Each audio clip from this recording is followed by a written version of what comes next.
English Express brought me lots of confidence. Now I feel that I can speak for hours and I like it. My name is Ohad Dreifuss. I'm from Givat Shmuel, married to Naomi, and I have 4 kids.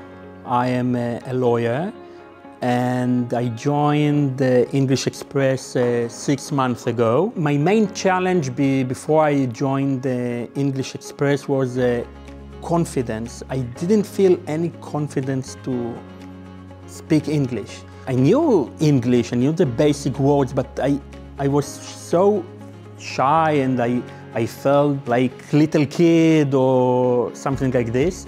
Before the presentation, I was a bit nervous and I was very excited about it. And then when I started to speak, it just, you know, I flew with this and it was just fun.